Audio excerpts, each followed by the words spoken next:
All right, St. Louis, here we come. In this particular video, how my day as a real estate investor went on. Are you ready for the adventure? Let's go. See you again. Yeah, it's Rafik. Nice. Hi, how you doing? Cindy. Rafik. Nice to meet you. How you doing? We like smaller units. There's two lights here. You So guys we have go some competition. Let's look at this building too. This is a cool building. I like it. That's how sometimes these days go. Sleeping in is a sign of being a loser.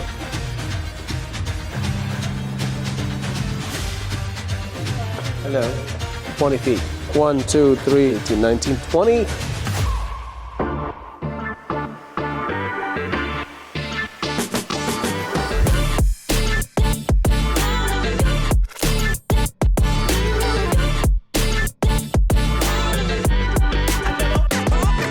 So yesterday we flew to St. Louis, Missouri to look at a couple of properties, and from there we flew to Bloomington, Illinois. And in this particular video, I want you to understand how a day of a real estate investor goes by, how my day as a real estate investor went on. There's a lot of interesting moments that you can capture and utilize in your journey.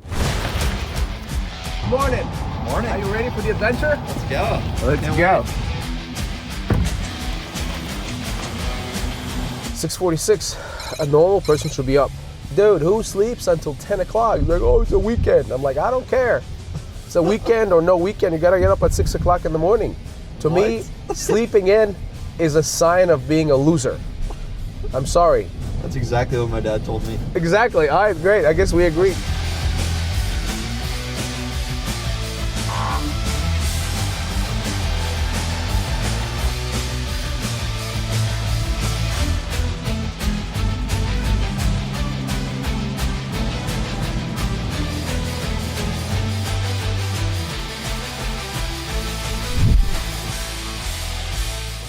All right, St. Louis, here we come. What's up, my brother? What's up, brother? So nice to see you, man. Thanks for picking us up. Good to see you, dude. All right, let's go. Let's buy some buildings. Cole is done. He's not married, by the way, for you single ladies. Yeah, the guy's gonna be a $100 million guy very soon. We just came to St. Louis, Missouri to look at a couple of properties we have under contract. And both properties need TLC, tender love and care. And we're here to give that tender love and care to these buildings. One property was offered at $8.7 million and we got a contract at $7.5 million, $1.2 million less. So we're super excited about that. I think it'll be awesome.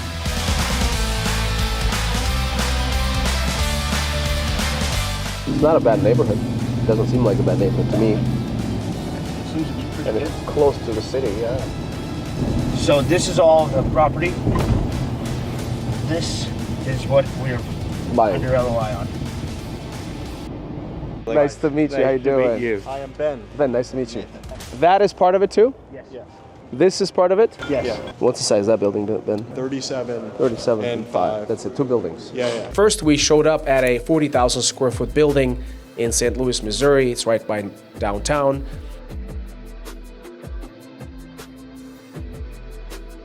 This is a cool building. I like it.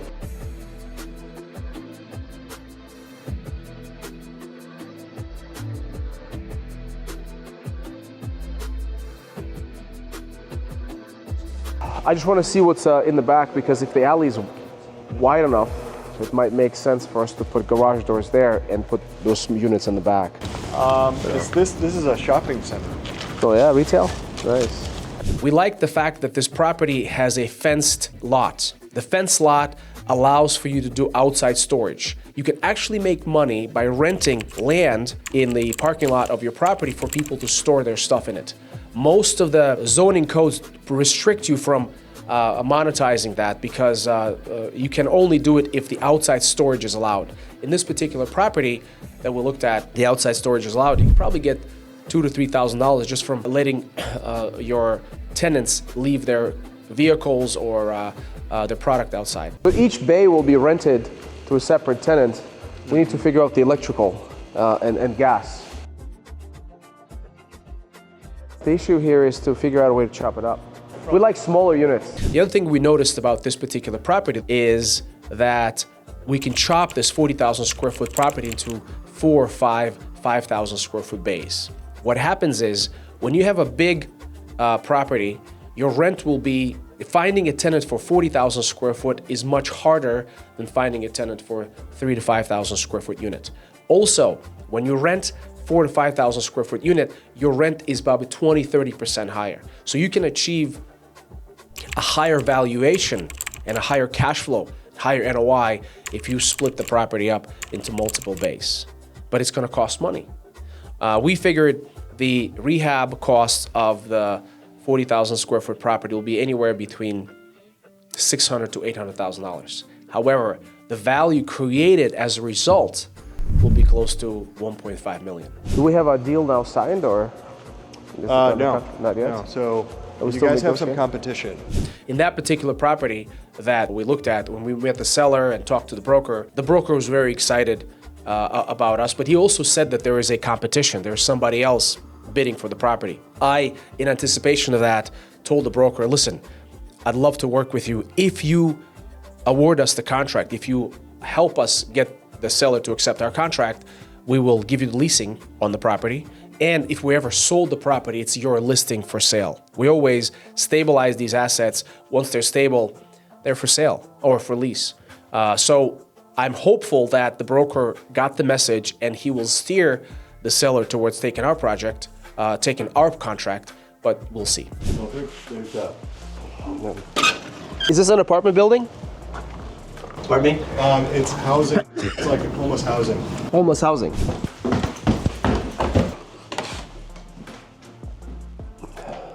One space comes with one office, and then you have a kitchenette. I think that's how it's going to be more like a co-working warehouse. The other thing that I've noticed about that property is that it had a 2-story office. What we've done in one of our properties is we took office space and converted it into co-working. There's a bunch of offices, and each individual office could rent with a specific warehouse space. If you do that, instead of having to build brand new offices in your warehouses, you can, it will be separate. It's not in the same space, but you can probably monetize that space and make it more palatable for your tenants. Let's look at this building too.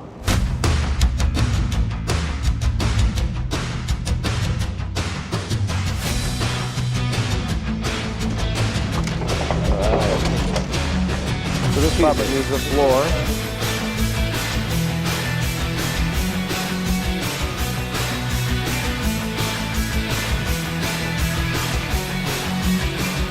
Bob, so nice to meet you. Thank you very much for showing us the property. Awesome. Nice to meet you. So this property on Cole Street that we're hoping to buy for $1.5 million, we'll tell you more about it in the next video, as we're probably going to do a whole video on this project to show you as a case study. I'm projecting that we're going to buy this thing for 1.5. We're going to spend about $600 to $1 million on it. And stabilized value of this property is probably $3.5 million. So stay tuned. We'll share with you that information. You might wonder, why fly and look at properties? Why can't you buy them from distance? Well, first and foremost, I made many mistakes in my career buying property sight unseen, based on the flyers, based on phone calls.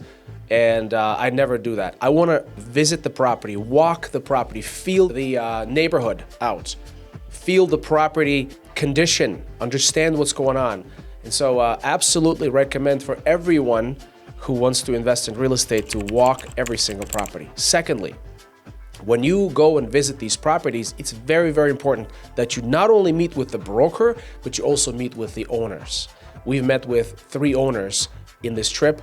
And every time you meet with the owner, you basically have to sell yourself. Your negotiation with the seller starts at the time you show up in your vehicle and get out of the vehicle, right?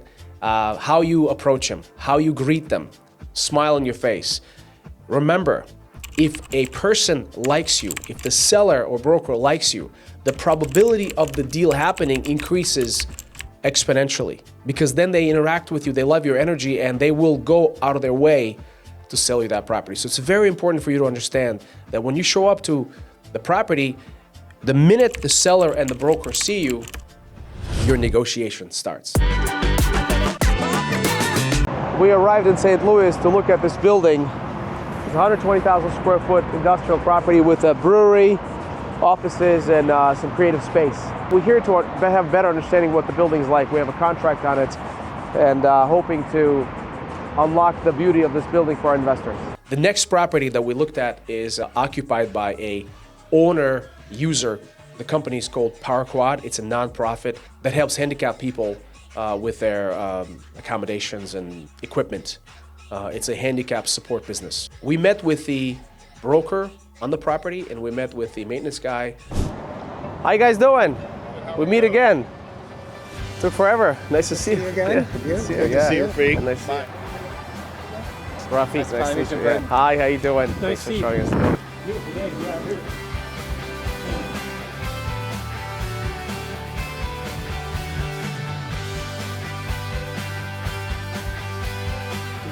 Hello.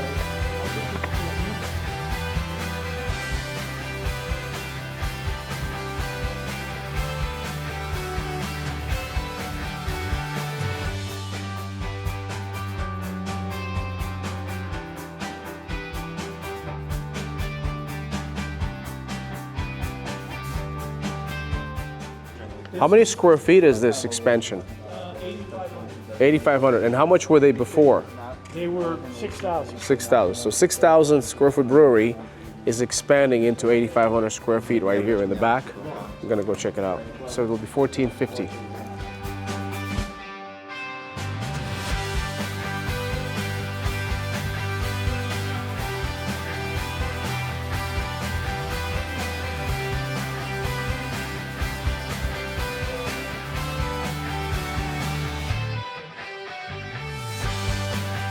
We were talking about. So this right here is washi or is it paraquat? This is Paraquat. Paraquat.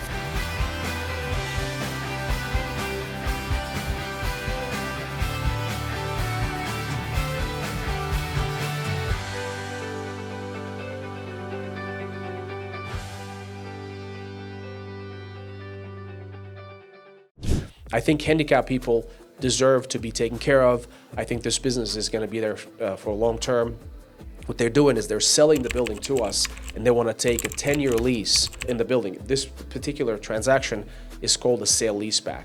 What's interesting is that the building is actually 120,000 square feet and they will occupy only 47 to 50,000 square feet of space. So they will occupy 50% of the space. They don't want to deal with the management, they don't want to deal with the maintenance of the building, which we will do. And the building comes with a brewery. The brewery has been there for 5 years now, and they're expanding, which is exciting for us because the brewery will bring more visitors to the property. And the more visitors that come to the property, the higher the value of the property, because then essentially more eyeballs, more visitors, value of the property goes up.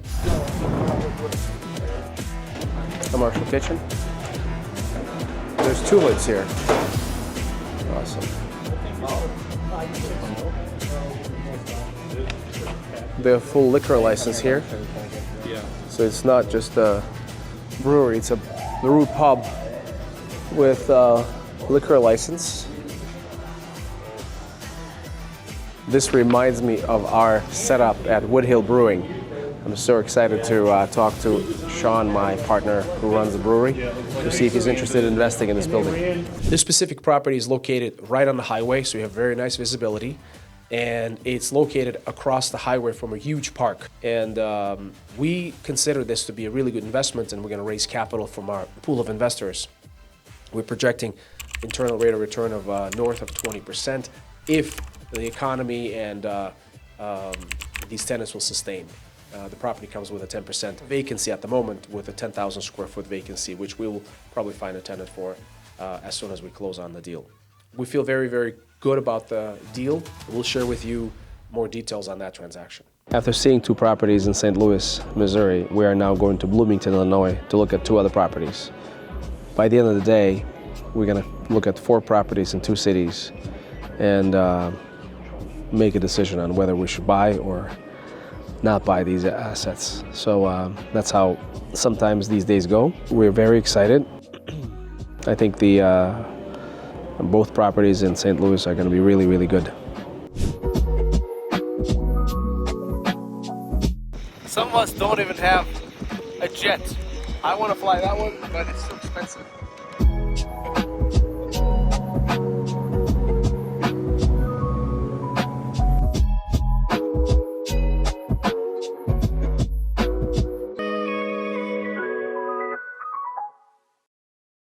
Rafik, more nice to meet you. How you doing? Rafik? Rafik with K as in kind. What's your name again? Devan. Devan. Friend, my partner, I have an investor. They're from India.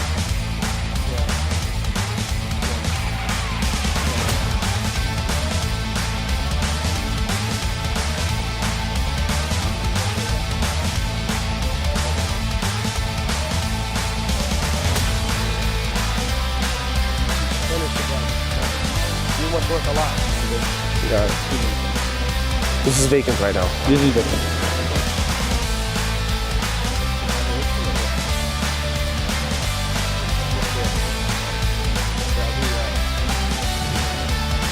You gotta clean it up.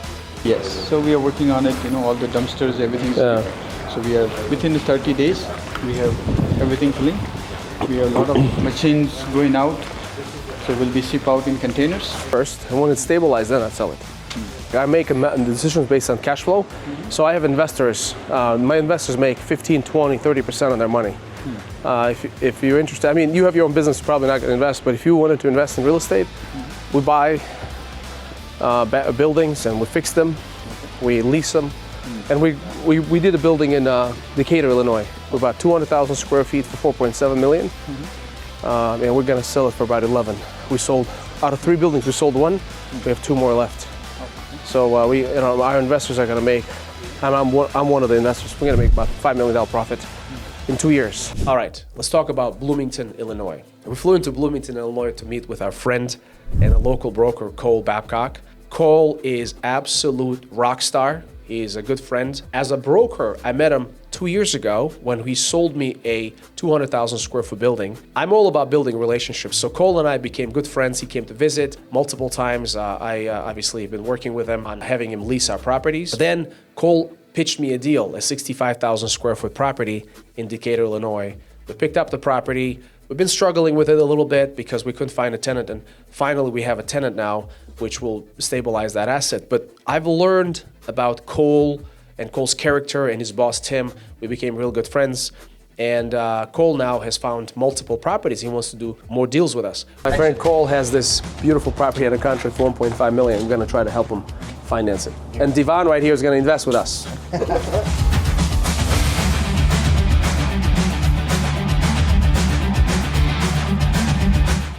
So this was built as a postal office. Post office, and then for a long time the state police rented it out to use it for training, and they did like SWAT stuff in here. So then this is where, on this side is where that flat roof starts again. Yeah. And that's where the Dollar General is. this is where that flat roof's at. Any kind of a tenant you're looking at is gonna need at least 30 to 50 bucks a foot, because you got basically a box here. Electrical, HVAC, everything, yeah. Value is based on what the income is gonna be. Right. If those little things were not there, and you could remove it, it's a basketball court. It's a lot of other, pickleball would be huge. That cannot be pickleball here, too low. Those little bars. I think this, like to me, initially felt like a really nice pickleball facility. So it's these lines right here that hold this. What's the width of a pickleball court? Because yeah, you're right. If you remove all the pipes and line them up like this, maybe that's the answer. Pickleball court's 20 feet. 20 feet. 1, 2, 3, 18, 19, 20. We got a pickleball facility here. Nice meeting you, Devan. Nice meeting yeah. you. Thank you. I think we can do some kind of a storefront in the front, and then do some industrial in the back.